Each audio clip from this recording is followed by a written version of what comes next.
అబ్బో! మన Ponnam Prabhakar sir politician అని మాత్రమే మనందరికీ ఇన్ని రోజులు తెలుసు. మైకు పడితే పక్క పార్టోళ్ళ మీద పంచులు బగ్గనే ఏస్తాడని కూడా తెలుసు. కానీ రాజకీయాలల్లనే కాదుల్లో కరాటేలో కూడా సారు పంచులేసేటట్టే ఉన్నాడు. ఏంది నమ్ముతలేరా?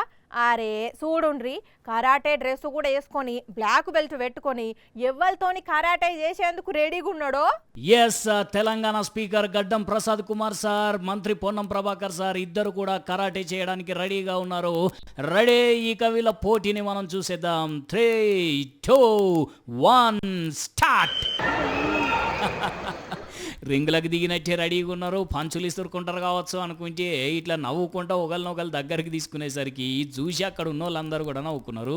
మరి వీళ్ళు నిజంగానే కరాటే చేసినట్టు ఎందుకు రెడీ అయినరు ఇట్లా అంటే, గచ్చిబౌలిలో కరాటే ఛాంపియన్షిప్ పోటీలు చాలైనాయి. ఇక ఆడికి వచ్చిన ఈ సార్లకు నిర్వాహకులు ఈ కరాటే డ్రెస్సులు బ్లాక్ బెల్టులు ఇస్తే అవి వేసుకొని ఇగో ఇట్లా కరాటే చేసినట్టే పోజులు పెట్టిండ్రు. మొదలు చూసినప్పుడు నిజంగానే వీళ్ళకు కరాటే వచ్చేమో అనుకున్నారు అందరు, కానీ సరదా కోసం అని తెలిసి నవ్వుకున్నారు అంతా.